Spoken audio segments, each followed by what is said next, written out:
네, 2교시 진행하도록 하겠습니다. 자, 2교시는 우선 이제 STP 전략부터 보도록 하겠습니다. 시장 세분화 전략, 그리고 이제 표적 시장 전략, 그리고 이제 포지셔닝 전략 이렇게 좀 보도록 할게요. 자, 먼저 우리 이제 좀 사례를 좀 하나 좀 말씀을 드려보도록 할게요. 이제 우리가 이제 마케팅 믹스하고 우리 이제 STP 전략하고 이제 연관되어져 있는 이 예인데요. 한번 좀 잘 들어보시기 바라겠습니다. 여러분들 이제 할리 데이비슨이라고 하는 오토바이를 잘 아시려나 모르겠습니다. 이제 굉장히 이제 좀 크고 우렁찬 소리를 내는 오토바이가 있죠. 우리 이제 뭐 바이크의 전설이다라고 좀 표현을 하고 있습니다. 1903년 할리와 데이비슨이 함께 설립한 할리 데이비슨은 오토바이 그리고 이제 바이크의 전통 강자입니다. 그러나 1970년에서 80년대에 일본의 스즈키, 혼다, 야마하 등 훨씬 좋은 성능의 이제 그러면서도 시끄럽지 않은 정말 시크한 디자인의 오토바이들이 대거 시장에 나오면서 궁지에 몰렸었어요. 엔진 성능은 떨어지고 소음도 심했고 가격 또한 말도 안 되게 비싼 할리 데이비슨이거든요. 자, 그래서 1980년대 후반 문을 닫을 위기에 처한 할리 데이비슨은 가성비로는 절대 승부가 안 된다라고 하는 상황을 인식하고 마케팅에 승부를 겁니다. 이른바 문화 마케팅이라고 좀 표현을 합니다. 문화 마케팅. 곧 이것은요, 할리 데이비슨을 타는 사람들의 특성을 시장 세분화를 통해 가지고 미국에서 성공한 중년 남성들을 타겟으로 정하고 타겟. 자, 그리고 할리 데이비슨은 소위 이제 사회적으로 인정받고 돈도 좀 있는 사람들이 타는 폼나는 바이크, 뭐 스즈키 뭐 이런 10대 폭주족들이나 타는 일제 싸구려와는 완전히 급이 다르다라고 하는 확실한 포지셔닝을 했습니다. 포지셔닝을. 자, 포지셔닝을 이렇게 했고요. 그래서 타겟팅, 시장 세분화했고 타겟팅했고 포지셔닝. 자, 그래서 더욱 영악했던 것이 기술적으로 골칫덩이였던 이 소음을요. 할리 데이비슨만의 낭만적 라이딩 경험의 필수 요소로 재정의를 한 거죠. 자, 그래서 소음을 할리 데이비슨 사운드라고 아예 특허까지 내가지고요. 할리 데이비슨은 이제 미국 전역에 라이더 클럽을 만들어서 할리 데이비슨은 일종의 공유된 문화. 그래서 결과는 대성공이었다는 것이죠. 그래서 할리 데이비슨은 공동체의 문화로 재탄생을 했고, 할리 데이비슨은 이제 말도 안 되는 한심한 기술적 성능과 비싼 가격에도 불구하고 주문해서 몇 달을 기다려야 타는 바이크가 되었습니다. 요즘 한국에서도 아주 자랑스럽게 타고 이제 어떤 이제 뭐 경춘가도라든가 여기 이제 신나게 달리는 성공하신 아저씨들이 이제 꽤 있다는 얘기죠. 그래서 시장에 대한 이런 STP 마케팅 전략과 확실한 고객의 필요한 욕구 분석 그리고 이제 소비자들을 묶어주는 문화 마케팅의 성공 요소라 이렇게 좀 보실 수가 있을 것 같습니다. 그래서 요 예제 이제 지금 좀 전에 말씀드렸던 할리 데이비슨의 이제 STP 전략에 대해서 좀 한번 살펴봤고요. 우선 이제 이 할리 데이비슨의 사례에서 볼 수 있는 것은요, 시장 세분화라고 하는 비슷한 선호와 취향을 가진 소비자를 묶어가지고 이런 특정 집단을 골라서 기업의 마케팅 자원과 노력을 집중했다는 것입니다. 곧 기업의 한정된 자원을 효율적으로 집행하는 데 필요한 전략이었다는 거죠. 그래서 마케팅에서 종종 사용하는 시장 세분화 방법 중 하나가 코호트 분석이라고 하는 것이 있습니다. 이 코호트는 특정한 경험을 공유하는 소비자 세대를 말합니다. 그래서 연령대별 분류가 약간 다르지만 1950년에서 60년대 태어난 베이비 부머, 1970년에서 80년대 태어난 X세대, 90년에서 2000년대 태어난 V 제너레이션 세대 등이 있죠. 그래서 이외에 많이 쓰이는 시장 세분화 기법으로 지역적, 통계학적, 이제 지역적인, 통계학적인, 또는 심리적인 분석으로 변수로 이제 나누고 있습니다. 뭐 지역으로 나누면은 뭐 우리나라로 따지면 뭐 서울, 경기, 충청도, 뭐 경상도, 전라도, 강원도 등으로 이제 나눌 수가 있겠고요. 인구 통계학적으로 본다라면은 뭐 나이, 수입, 또 이제 교육 수준 중심으로 시장을 구분을 할 수가 있다는 것이죠. 자, 뭐 심리 분석적인 측면으로 한번 우리가 이제 예를 들어서 한번 본다면 뭐가 있을까? 라이프 스타일, 가치관, 태도, 관심 분야를 중심으로 해가지고 시장을 이렇게 이제 구분을 해 볼 수가 있겠습니다. 그래서 2000년대 이후에 결혼을 하지 않거나 이제 늦게 하는 사람들이 이제 늘어나고 이혼율이 증가하고 이제 동시에 사회 전체가 고령화되면서 혼자서 삶을 즐기는 사람들이 늘어나고 있죠. 그래서 2017년 통계청 인구 총조사에 의하면 1인 가구 비중이 전체 인구의 28.6%, 1인 가구 수는 561만 8,677가구에 달한다고 합니다. 그래서 기업들도 변화하는 사회적인 분위기, 문화, 소비자들의 라이프 스타일, 소비 트렌드에 맞춰서 1인 가구 시장을 타겟으로 다양한 제품을 기획하고 출시하고 있다는 것을 볼 수가 있습니다.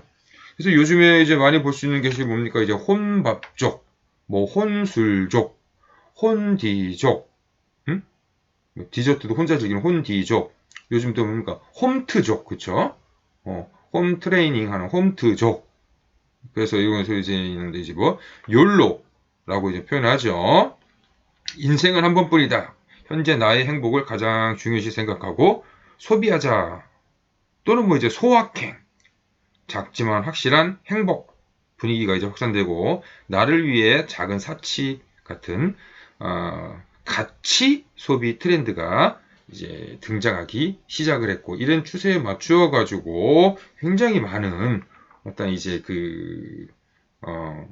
이 상품들이, 제품들이, 서비스가 출시가 되어지고 있는 것이 현실입니다.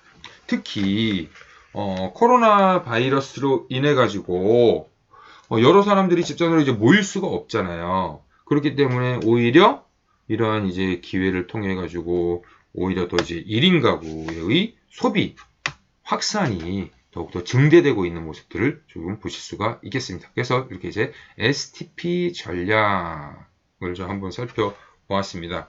그래서 이러한 시장 세분화의 효과는 경쟁 우위를 확보하고 마케팅 기회를 발견하며 차별화를 통해서 경쟁을 완화시킵니다. 자, 그래서 이런 이제 기준 변수들에 대해서 설명을 했었고, 또 특히 이제 상표 애호도, 고객 행동 변수. 과거에 여러분들 세대일 것 같아요. 여러분 세대는 지났나? 여러분들은 롱패딩 세대죠. 조금 그 이전의 세대들은 뭐 노스페이스 패딩, 그쵸? 노스페이스 패딩 세대. 그거를 가지고 또 뭐 계급을 나눈다. 뭐 이런 시대도 있었다고 들었습니다.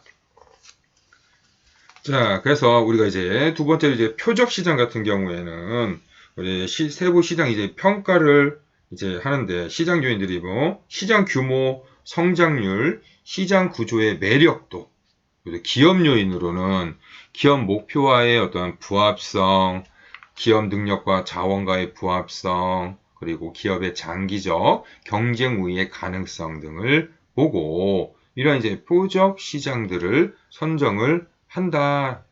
이 타겟을 맞추는 거죠. 자, 그래서 이 표적 마케팅에서 할 수 있는 이제 마케팅 전략은 비차별화 전략 또는 차별화 전략. 그리고 또 집중화 전략. 아까 BCG 매트릭스 1교시에서 BCG 매트릭스에서 우리가 이제 보았고 이제 두 번째로 수압 분석에서 보았죠. 수압 분석에서 할 수 있었던 것이 이제 차별화와 집중화에 따른 어떤 의미들에 대해서 좀 설명을 드렸었습니다. 세 번째로 이제 포지셔닝 전략입니다.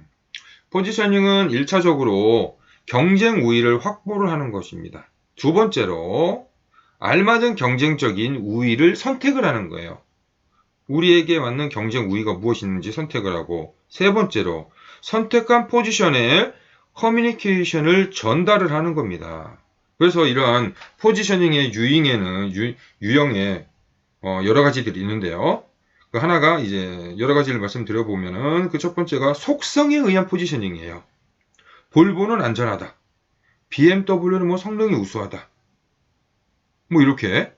지금 우리나라에서는 뭐 이제 거의 이제 뭐 강남 소나타 해가지고 뭐 벤츠, 이제 BMW의 연비에 따른 문제, 화재에 따른 문제들이 발생하게 되어지면서 벤츠로 좀 넘어갔죠. 그리고 최근에 이제 볼보 같은 경우는 손흥민이 선전을 이제 광고를 하게 되어지면서 볼보에 대한 안정성의 이미지를 좀 굉장히 또 높이고 있고, 또 이제 사용 상황과 이제 목적이라고 하는 측면에서 보게 되면은 게토레이, 뭐 음료수 아시죠?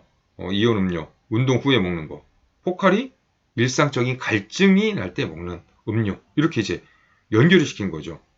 제품 사용자와 관련되어서는 버드와이저는 젊은 남성 및 또는 노동자 계층들이 먹는 굉장히 대중화된 맥주. 그리고 이제 경쟁 제품에 의한 포지셔닝. 세븐업이라고 하는 제품, 요즘에 저도 잘 보지는 못하는데, 세븐업은 콜라가 아니라는 얘기죠. 이런 식으로 경쟁 제품에 의해서 포지셔닝을 하고 있다는 얘기입니다. 자, 그래서 이런 이제 그 전략적 위치를 이제 선정하는 방법들이 또 있어요. 그래서 제품의 무게라든지 색깔, 브랜드, 성능, 뭐 혜택, 문제의 해결, 근원적인 욕구와 같은 것들. 그러니까 예를 들면 이제 성능 같은 경우에는 타이레놀 같은 경우 이제 어린이, 어른, 감기, 두통, 생리통 등으로 각각의 이 성능에 따라서 이제 그 포지셔닝을 달리하고 있죠. 자, 또는 이제 뭐 특정 용도로 활용을 한다면 가치관이나 라이프 스타일 등을 고려해 가지고 특정인이나 특정 그룹을 대상으로 해 가지고 그 사람들에게 적절하다라고 이제 강조하는 것이죠. 뭐 아까도 얘기한 것처럼 뭐 게토레이 하면은 운동선수가 꼭 이제 나와서 이제 먹는 음료수 뭐 이런 식으로 해 가지고 특정 용도라. 자, 제품군으로 이제 활용해서 우리가 한번 살펴보면은 또 호평을 받는 기존 제품군과 동일시하거나 악평을 받는 제품군과 차별점을 강조함으로써 포지셔닝을 하는 이거 이제 굉장히 이제 많이 하는 방법 중에 하나가 미국에서 코카콜라와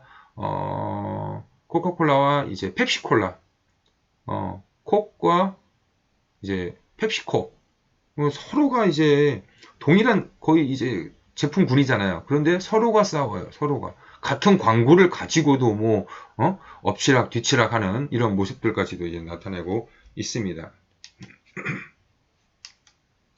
자, 다음으로 이제 마케팅 믹스 퍼피 전략입니다. 마케팅 믹스라고 하면은 마케팅의 목표 달성을 위해서 필요한 요소를 최적의 조합으로 하는 것이에요. 그래서 상업 마케팅에서 마케팅 믹스는 마케팅 목표 달성을 위해 필요한 요소를 최적으로 조합을 하는 것입니다. 그래서 우리 이제 마케팅 믹스에서 가장 핵심적인 요소 우리 이제 퍼피, 제품, 가격, 장소, 촉진 이렇게 이제 네 가지로 나눠서 이것을 이제 믹스하는 것을 이제 뜻하게 됩니다. 자, 이렇게 보시죠. 우리 최적의 마케팅 믹스라고 하는 것은 마케팅 목표 달성의 핵심인데요. 이를 통해서 권장 행동 실현이라고 하는 목표를 달성을 합니다. 어떤 제품을 선택하고 개발할지를 생각해야 되고요. 소셜 마케팅이 상업 마케팅처럼 실제 제품을 개발했다면 그에 따른 가격이 설정되어야 된다는 것이죠. 그리고 금전적인 비용들이 나타나겠죠. 이런 비용뿐만 아니라 비금전적인 비용, 희생, 정신적인 장애, 노력의 대가도 고려를 해야 합니다. 그래서 이 퍼피 믹스 전략은 마케팅 모든 요소를 통합해서 그 효과를 최대한 발휘하는 것입니다. 그리고 통합해가지고 일관된 전략을 전개하는 것이죠. 자, 먼저 이제 우리 이제 제품이라고 하는 측면에서 바라보면은요. 바로 이제 마케팅의 주체가 되는 제품이나 서비스의 기능이나 품질, 경쟁 상품, 브랜드 이미지 등을 종합적으로 분석을 해가지고 이 해당 제품의 경쟁력이 무엇인지 파악하는 과정이라고 좀 보실 수가 있을 것 같아요. 그래서 이 마케팅 믹스 퍼피 전략에서 이제 소비자들의 관심, 그러니까 뭡니까? 소비자의 고객의 니즈죠, 니즈. 니즈를 파악하는 것이 굉장히 중요하다는 겁니다. 곧 이것이 이제 시장 트렌드에 따라서 제품의 수명 주기까지 고려한 각 시장에 맞는 소비 지출 및 소비 형태의 제품 경쟁력을 제고할 수 있게 된다는 것입니다. 두 번째로는 가격인데요. 우리 이제 뭐 가격이라고 하는 것은 뭐 수익 창출의 목적이겠죠. 그래서 기업의 입장에서는 원가 대비 수익을 낼 수 있는 가격대여야 합니다. 그래서 소비자 입장에서 해당 제품을 구매하기가 합당하다고 느껴지는 정도의 가격이 책정이 되어야 되는데요. 바로 이제 가격은 경쟁과 수요 그리고 비용 측면에서 고려가 되어야 된다는 얘기겠죠. 자, 다음으로는 이제 유통, 이제 판매 장소죠. 우리가 제품의 강점을 파악하고 그에 맞는 가격까지 결정이 되었다라면은 이제 세 번째로 판매 장소, 어디에서 유통을 할 것인가라는 얘기입니다. 그래서 제품을 구입하는 핵심 고객들이 주로 어떤 곳에서 제품을 구매하는지를 판단하고요. 신뢰도 높은 시장 분석을 통해서 판매 장소를 결정을 해야 합니다. 그래서 제품 자체가 있잖아요. 가격대가 높고 핵심 고객의 소비 수준이 높은 편이라면 어디로 가야 될까요? 백화점이나 아울렛 등 고급 매장을 선택하는 것이 좋겠죠. 또는 제품이 소모품이고 고객이 언제든지 주위에서 쉽게 구매할 수 있어야 한다면 우리 이제 여러분들 자주 가시는 곳, 편의점, 마트 등을 선택을 해야 하겠죠.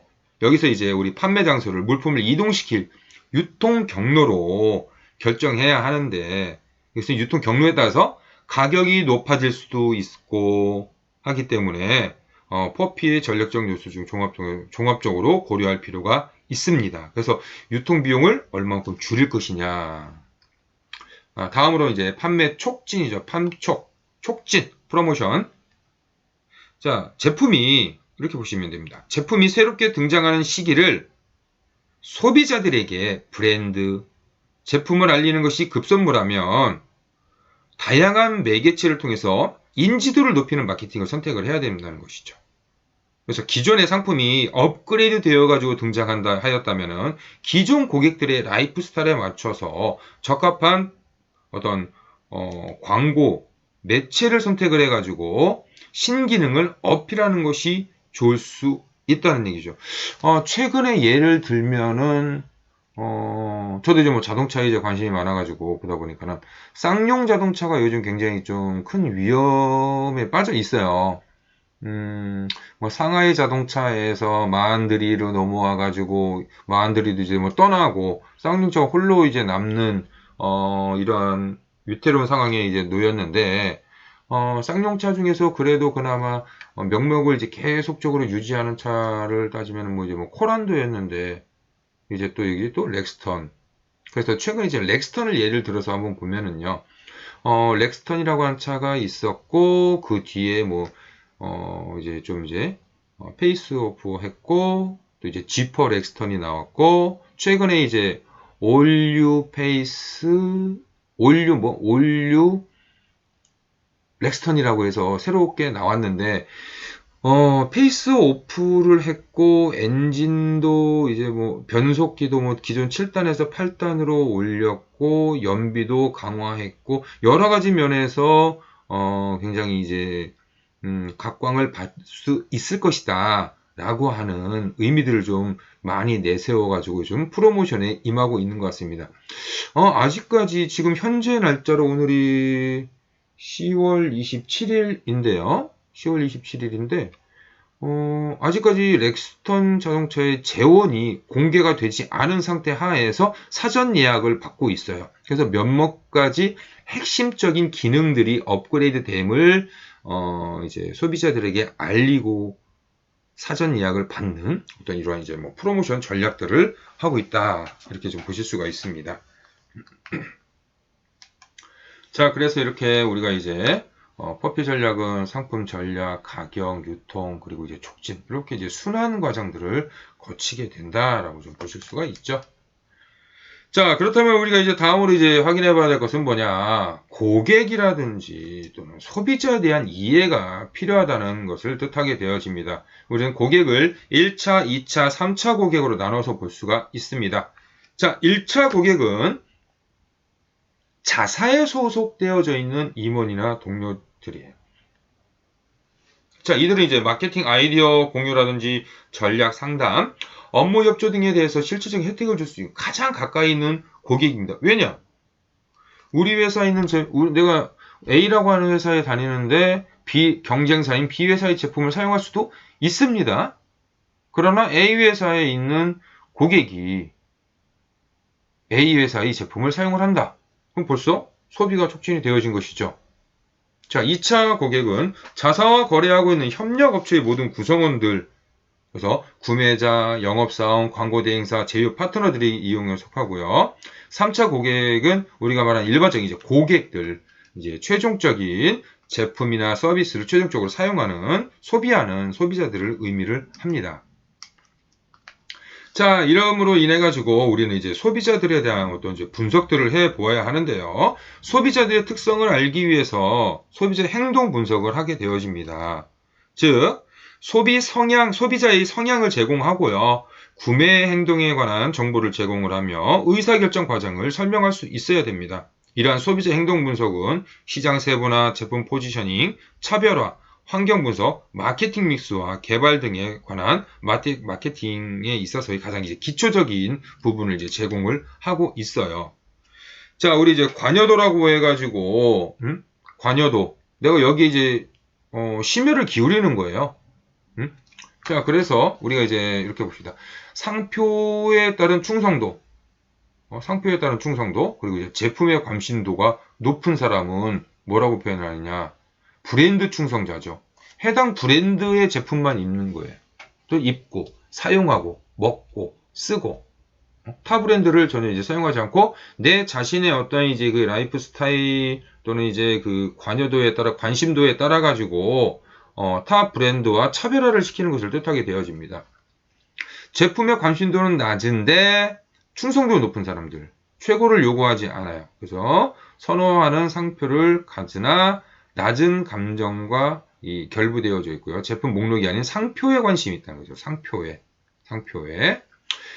제품의 관심도도 낮고 상표 충성도도 낮은 사람들은 상표를 쉽게 전환을 한다는 거죠. 이제 상표를. 그래서 이제 브랜드와 제품에 별 관심이 없고 가격에 따라서 바뀐다.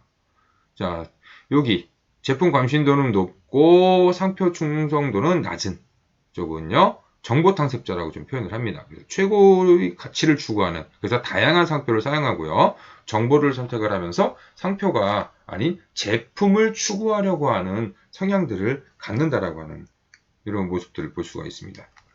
자, 그래서 이렇게 관여도에 따라 가지고 마케팅 전략들을 지금 나누어서 볼 수가 있는데요. 관여도가 이제 높은 쪽은요.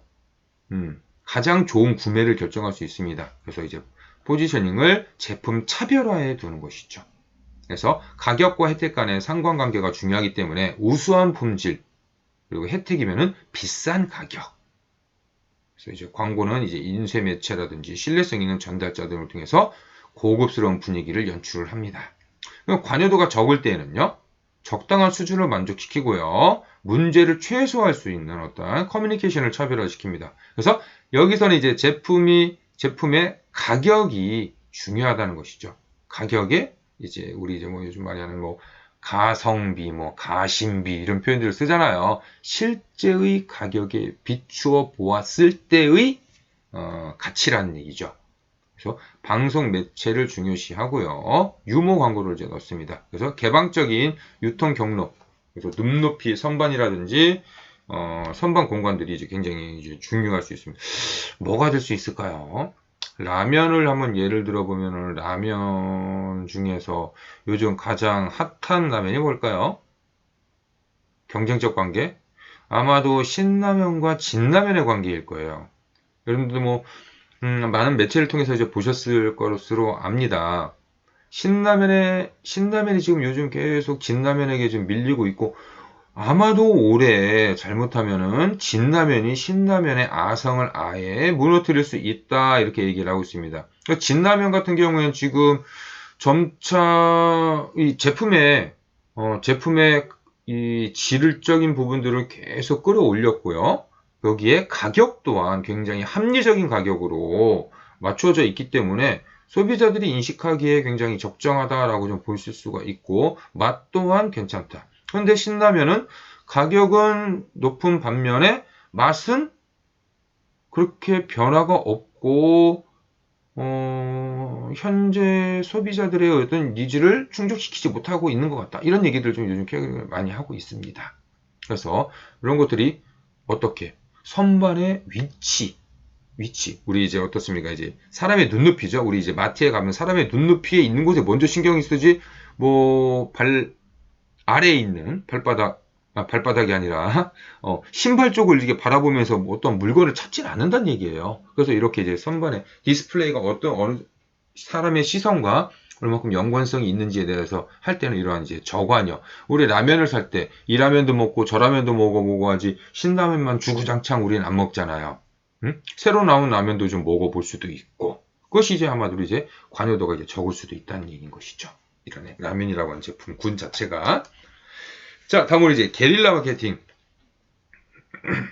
우리 이제 마케팅의 이제 대가인 이 제이 컨레드 레빈슨이 대기업 위주의 마케팅 전략이 아닌 소기업에 적합한 게릴라 마케팅의 전략을 소개를 했습니다. 자, 이게 뭐냐면요. 꿈은 크지만 자금은 부족하고 돈 대신 열정과 상상력, 노력과 정보를 투자할 각오를 갖고 있는 중소기업이나 자영업자 등에게 적합한 마케팅 기법을 제시를 하는 것입니다. 자, 이 제이 콘네드 레빈슨 같은 경우에는 이 세계적인 이제 광고 대행사예요. 월터 톰슨의 이제 부사장, 유럽의 이제 레오 버네트사의 이제 마케팅 책임자 총괄이사를 했어요. 그리고 현재는 이제 게릴라 마케팅 인터내셔널 이제 회장으로 있는데요. 이 양반이 이제 뭐라고 하느냐 보면, 게릴라 전술을 마케팅 전략에 응용을 해가지고 장소와 시간에 구애받지 않고 잠재적인 고객을 많이 모인 공간에 갑자기 나타나는 상품을 선전하거나 판매를 촉진하는 마케팅 방법을 뜻한다. 이렇게 얘기를 합니다. 예전에 저는 이제 여러분들이 잘 모르나요? 모르시려나? 여러분들 아실 것 같은데, 버스 광고판에 선영아 사랑의 광고. 그리고 혹시 보셨나요? 또 이제 명동 항목판에서 이제 행인 1000명에게 이제 10,000원씩 지급하는 어떤 행사들이 있었고요. 뉴욕의 한 헬스클럽에 이제 여성 도우미를 고용해서 자사 로고가 새겨진 팬티를 이제 일부러 이제 드러내는 어떤 광고들을 하는 행위들을 이제 했었던 이제 사례들이 바로 이제 게릴라 마케팅의 한 사례들이거든요. 자, 그래서 게릴라 마케팅을 하는데 이제 성공 전략을 이렇게 이제 16가지로 이제 얘기를 하고 있어요. 첫 번째로 이제 마케팅 프로그램에 헌신하라. 그리고 투자로 생각해라. 중단하지 말고 지속적으로 하고, 신뢰는 품질과 가격보다도 중요하다. 헌신은 유지하기 위해서 이에 인내하라. 그리고 게릴라 무기들을 활용을 잘해라. 그리고 이익은 판매 결과로 생긴다는 사실이고, 편의를 제공하고 감동을 넣어라. 효율성을 측정하고 고객과의 결속을 보여줘야 되고 입증해야 되고, 상호 이익을 위해서 서로 간에 제휴를 하고 고객의 동기를 얻어내고 확장시키고, 스타일보다는 내용으로 승부하고 마케팅을 공격적으로 확대해라. 그리고 테크놀로지라는 게릴라 병기에 능통하라. 이렇게 이제 16가지 얘기를 하고 있습니다. 자, 그래서 이러한 이제 이 게릴라 마케팅의 이제 방법론적인 측면에서, 우리가 이제 한 번 정도 이제 또 한번 살펴보려고 하는 겁니다. 자, 이 게릴라 마케팅을 실전에 이용을 하는 이제 방법론들인데요. 첫 번째로, 마케팅 채널의 장점과 단점들을 비교해 보아야 된다는 겁니다. 그래서 마케팅 채널이라고 하면은, 특히 이제 주 목적에 따라서 광고, 홍보, 판매 촉진 이렇게 구분이 되어져요. 그래서 광고는 회사가 광고비를 지불하기 위해서 콘텐츠에 대한 통제가 가능하고 정보 전달이 빨라요. 그러나 비싸죠. 비싸죠. 자, 두 번째로 홍보는요. 신뢰도가 높아요. 비용이 많이 안 든다는 장점이 있어요. 그렇지만 회사의 홍보 비용이 적게 드는 대신에 정보 전달의 통제가 어렵다라고 하는 것이고요. 판매 촉진 이런 것들은 이제 뭐 시식회라든지 뭐 샘플 가격 할인 등 이렇게 이제 제공을 하는 것이죠. 자, 정보 전달 빨라요. 경쟁자들이 과잉 판촉 활동으로 효과가 떨어지고 있다는 것이죠. 곧 이는 비용이 증대된다라고 하는 단점이 나타날 수 있다는 겁니다. 자, 그래서 게릴라 마케팅이 이제 실전의 또 두 번째 SNS 마케팅입니다. SNS 마케팅.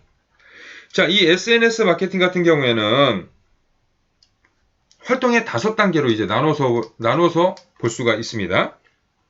1단계 제품 개성을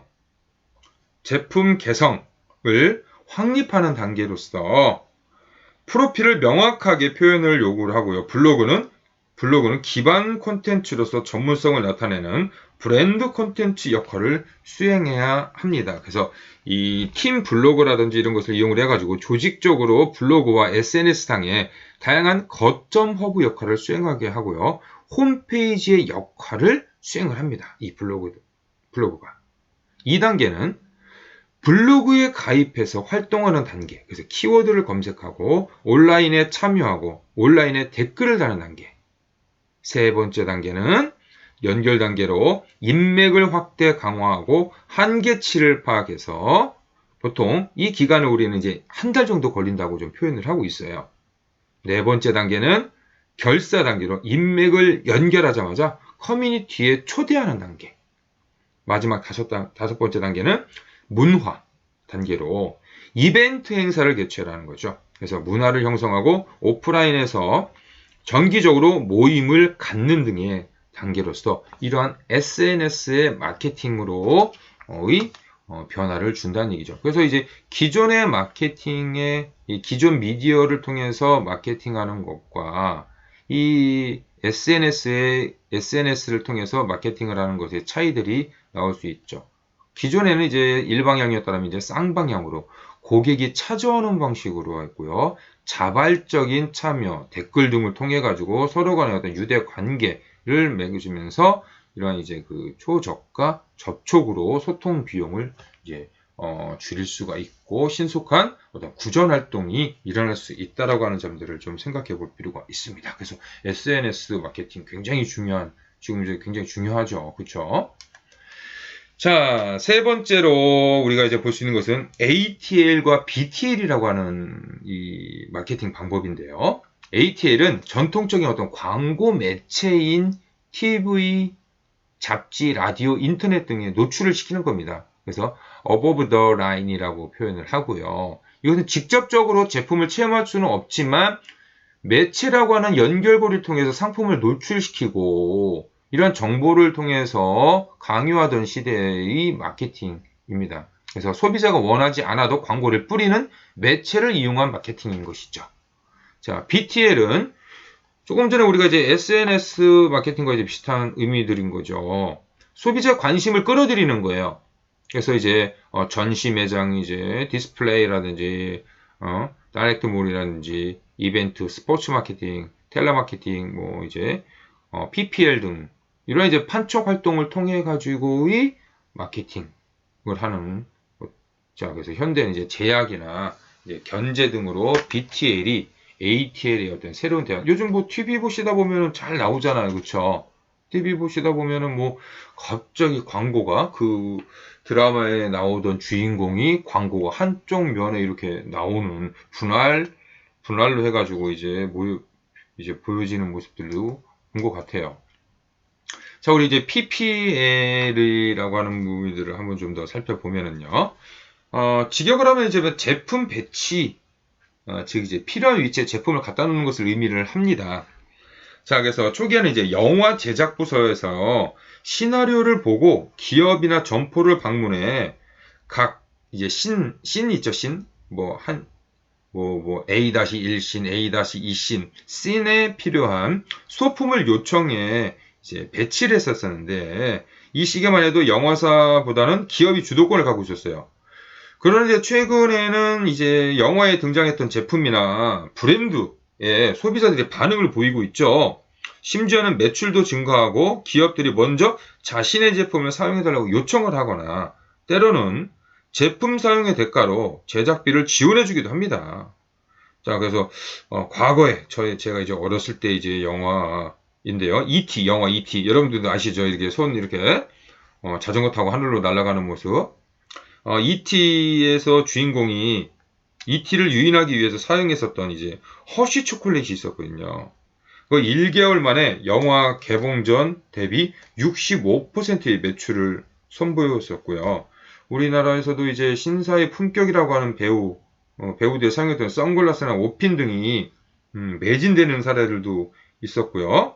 또 여주인공이 자주 찾던 이제 뭐 뚜레쥬르 빵집, 제과점, 2주간 매출이 전달 대비 166% 등장하는 이러한 상승 효과들이 있었다고 합니다. 그래서 이처럼 이제 영화나 TV 프로그램 속에서 등장하는 제품이나 브랜드의 인지도와 매출이 상승하자 기업들은 과거와 달리 적극적으로 PPL을 마케팅 수단으로 사용하기 시작을 하게 되었죠. 그래서 이러한 이제 PPL은 단순히 이제 컨텐츠 내에서 소품을 배치하는 것을 넘어서 마케팅 및 광고, PR 수단으로서의 PPL이라는 수단으로서 PPL이란 주로 이제 영화 제작사나 방송사에서 제품이나 제작비를 협찬해주고 그 대가로 기업이나 제품 브랜드 로고를 노출시키는 것이라고 할 수 있습니다. 그래서 협찬의 대가로 이제 로고를 노출시키는다라고 좀 보실 수가 있겠죠.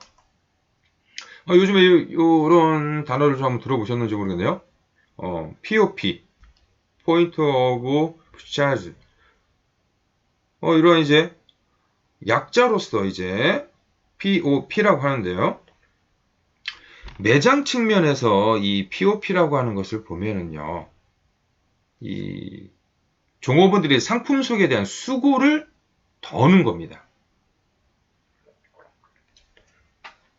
곧 구매 시점에 광고를 한다는 얘기예요. 구매를 할 때 포인트, 구매하는 포인트에 광고를 한다는 것을 뜻하게 되어집니다. 그래서 인지도 제고, 점포 존재 부각, 객단가 상승, 구매 정보 제공, 정포로 유인 등을 위해서 이런 것을 사용을 하는데요. 종류가 이런 겁니다. 이제 외벽 현수막 많이 보셨죠? 그리고 이제 대형 와블러, 부착형, 이제 출입구 같은 데 위치해서 이제 주요 행사를 이제 보게 만드는 것을 대형 와블러라고 합니다. 와블러. 우드락, 이제 스티로폼으로 제작하는 것들이 있고요. X 배너, 행사 안내라든지 고객 참여를 유도하고, 포스 POP라고 해가지고 계산 전에 여러 가지 이제 혜택을 이제 안내를 해가지고 계산 단가를 확대 유도하는 카테고리 배너를 뜻하게 되어집니다. 자, 카테고리 배너 이제 포스라든지 카테고리 배너 이런 것들은 이제 상품 영역을 이제 쉽게 찾게 하기 위해서 하는 이런 부분들. 또 이제 포스 같은 경우에도 계산 전에 여러 가지 혜택들을 안내하는 것들 어디서 볼까요? 회밀리 레스토랑 같은 데서 많이 보지 않을까요? 회밀리 레스토랑? 이제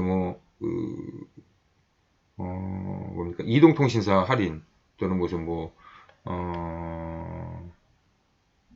각 카드사 할인. 여러 가지 할인들이 있고, 포인트 적립이 되는 것도 있고, 포인트 적립이 안 된다라면 포인트로 할인이 어느 정도까지 되는지에 대한 것들도 있고, 여러 가지들이 있겠죠. 자, 그래서 이제 주요 이제 오프라인 이제 마케팅 채널들입니다. 이제 오프라인에서는 이제 좀 전에 봤던 ATL, BTL 등을 이렇게 볼 수가 있고, 온라인에서는 이제 홈페이지라든지 SNS, 이제 스마트를 통해서 카카오톡, 카스토리, 포스케어, QR코드 많이 있죠. SNS 같은 경우 이제 요즘 많이 하는 게 뭐 있습니까? 이제 페이스북은 요즘 나이 든 사람들이 하는 거죠. 그리고 이제 트위터라든지 인스타그램 같은 것들을 이제 주요 젊은층들이 이제 실시간으로 이제 소통을 하는 채널들을 좀 볼 수가 있는 것 같아요. 자, 온라인 마케팅 시 이제 주의해야 되는 사안들입니다. 블로그라든지 이런 이제 홈페이지로 자신의 이제 브랜드를 강화를 해라. 그리고 구글로 세상 정보를 이제 조사 분석하고요. 사업 아이템들을 한번 찾아보시고 스마트 기기로 세상과 실시간으로 소통하라. 이건 여러분들 정말 잘 하시는 것 같아요. 그죠? 페이스북으로 네트워크를 강화해라. 아까도 말씀드렸지만 페이스북은 좀 이제 나이 든 사람들이 많이 하는 채널인 것 같고 대부분 이제 트위터라든지 인스타그램을 통해서 많이 하는 것 같아요. 글보다 사진으로 사진보다 영상보다는 스토리로 소통을 해라. 그리고 이제 카카오 스토리, 밴드, 뭐 이런 것을 통해 가지고 여러 사람들과 함께 어떤 이제 집단 구성원들을 만들어 보면은 좋지 않을까라고 보여집니다. 그래서 이제 SNS 마케팅에 있어서 이제 10가지 방법을 좀 말씀을 드리면은요. 나를 알리기보다 고객을 알려고 애써라. 그리고 소셜미디어 마케팅의 시작도 경청이다. 끝도 경청이다. 남이 만든 요령에 함정에 빠지지 말고 원칙을 끝까지 유지하는 것이 더 중요하고요. 혼자서 하지 말고 연합군을 만들어라. 진정성만이 좋은 친구를 얻을 수 있는 방법이다. 그리고 고객이 필요하는 가치를 제공하려고 하고 노력하고요. 우유부단하게 고민만 하는 것보다 일단 소셜미디어 마케팅을 시작해보고 남들과 다른 어떤 차별성, 독창성, 원조, 공짜 선물, 창의성이 내 친구가 되도록 만들어봐라. 그리고 소셜미디어 마케팅 방법들을 나만의 것으로 만들어봐라.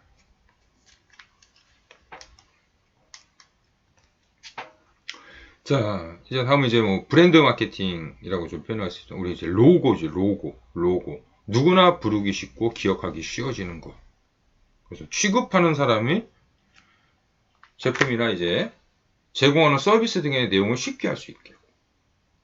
시청각적으로 강한 인상을 주고 주 소비자층의 취향을 반영한다.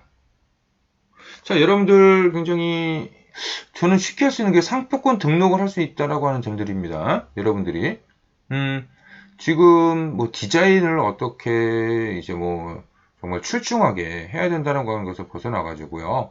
어떠한 상호라든지 로고라고 하는 것을 가지고요. 미리 상표 등록을 출원을 해 놓으시면은 나중에 여러분들이 그런 상표권에 있어 가지고 우위를 점할 수가 있다는 겁니다. 지금 여러분들 대학생 때 할 수 있는 가장 좋은 방법 중에 하나일 거예요.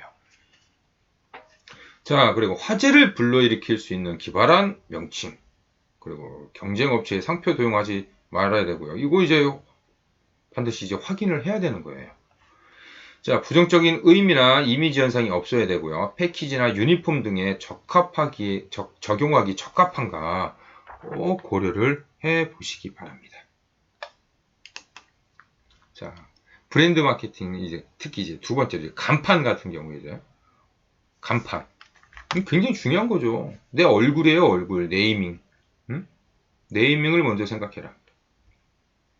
간판 형상. 움직이는 간판이 주목성을 더 높이죠. 자, 소재의 차별화. 가장 눈에 띄는 곳에 설치하고요. 글자 수, 크기. 색을 많이 쓰지 않는다. 백색, 검정색, 청색, 빨간색, 노란색, 빨간색, 노란색, 검정색, 노란색, 빨간색 뭐 있어요? 노란색, 빨간색. 중국집. 잘 아시죠? 중국집. 우리 멀리서도 확인할 수 있죠? 저기 중국집인지. 글씨는 안 보여요. 색으로 알죠. 자, 경우에 따라서는 돌출 간판이나 입간판을 설치할 수 있고, 간판은 정기적으로 깨끗이 청소를 해주세요. 자, 디자인에 있어서는요, 그 디자인이 합리적인지, 우리 인간공학적인지, 기능성이나 실용성을 충족시켜야 되고요. 인간 본연의 감성적이면서 이성적인 가치로 대중에게 수용될 수 있는 공감성이 있어야 된다는 겁니다. 신미성, 그래서. 그리고 무에서 유를 조성하는 데는 새로운 것으로서 어떤 독창성이 좀 필요하고요. 그리고 또 뭡니까? 경제성이죠. 경제성. 그래서 경제 원리가 이제 디자인에도 적용이 되어야 됩니다. 자, 다음으로 이제 우리 이제 거의 다 왔습니다. 이제 조금만 참으시면 됩니다. 상권 분석을 좀 한번 해볼게요. 상권. 우리 이제 개별 상점이 이제 고객을 끌어들일 수 있는 지역적 범위를 얘기를 합니다. 지역적 범위. 뭐 상권이 형성이 됐니 안 됐니 그 상권은 뭐 좋으니 나쁘니 이렇게 얘기를 하고 있잖아요. 자, 그래서 이제 상권은 1차 상권, 2차 상권, 3차 상권으로 나뉠 수가 있습니다. 곧 상권 설정을 위해서는요. 특정 점포가 고객을 끌어들이기 위한 지리적 범위가 어느 정도인지예요. 그래서 1차 상권은 사업장 이용 고객의 60, 70%를 포함하고 있어야 된다는 얘기입니다. 500m 반경 내에 도보 5분 이내에 도달할 수 있는 거리. 2차 상권은 14에서 25% 이용 고객이 그래서 1km, 그래서 15분 이내에 도달할 수 있는 거리. 3차 상권은 약 2km 반경 이외의 지역을 의미하는 것으로 도보로는 도달할 수 없이 다소 멀리 떨어져 있는 거리를 뜻하는 것을 이러한 상권, 3차 상권이라고 좀 표현을 할 수가 있습니다. 이것도 이제 다 설정을 해야 되는 거예요. 1차 상권, 2차 상권, 3차 상권. 자, 인구 특성적으로 보게 되어지면은 유동인구 중심형의 상권이냐 아니면 배후 인구 중심형 상권이냐 이렇게 볼 수도 있는 것이죠. 먼저 유동인구면은 많은 곳 우리 저기 뭐야 서울 지역에서도 가장 유동인구가 많은 지역이 어디예요?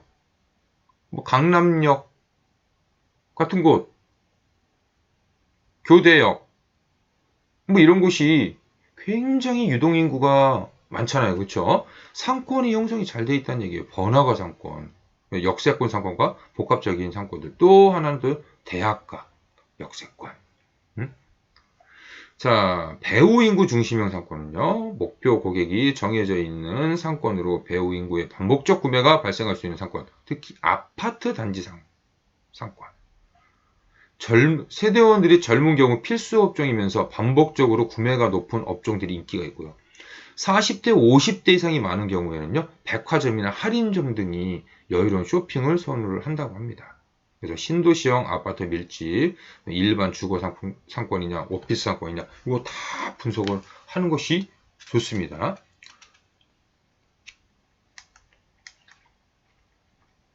자, 그래서 이런 상권에서 판매업 같은 경우, 매식업 같은 경우, 서비스업은 어떻게 나뉘는지 한번 보죠.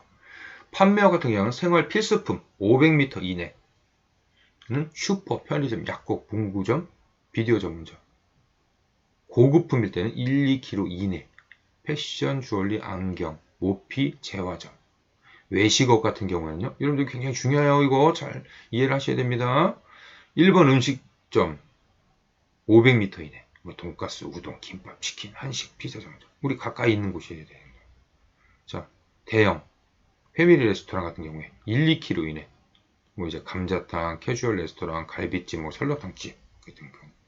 자, 그래서 1차 상권, 2차 상권, 1차 상권, 2차 상권, 서비스업에서의 1차 상권 500m 이내, 세탁소, 반찬 전문점, 꽃집, 애견용품점. 2차 취미 교육 서비스업이죠. 1, 2km 이내, 어린이 영어학원, 요리학원, 아로마, 피부관리학원, 피부 관리를 받을 수 있는 샵들. 이렇게 이제 상권 유형별로 범위들을 좀 나누어서 또 좀 볼 수가 있어요. 자, 이거는 뭐 권리금이고 이건 넘어가겠고요. 상권과 이제 입지를 비교를 해 보면은요. 상권은 부지나 물건이 미치는 이제 영향권의 이제 범위예요. 그리고 대학가, 역세권, 아파트 단지, 시내 중심, 목자 골목, 뭐 이제 목자 상권 등을 좀 보여주죠. 그래서 이제 키워드가 이제 바운더리예요. 바운더리. 그래서 1차, 2차, 3차로 나눌 수 있고 반경 500, 1km, 2km. 입지는 부지나 물건이 소지하는 위치적인 조건. 그래서 평지냐, 도로변이냐, 상업지역이냐, 도시계획 지구냐. 그래서 이제 1급지, 2급지, 3급지를 나누고요. 여기에서는 뭐가 나타나냐? 권리금이라든지 임대료, 평당 단가가 이제 출현을 하게 되어집니다. 자, 그래서 오늘은 여기까지 좀 살펴보도록 하겠습니다.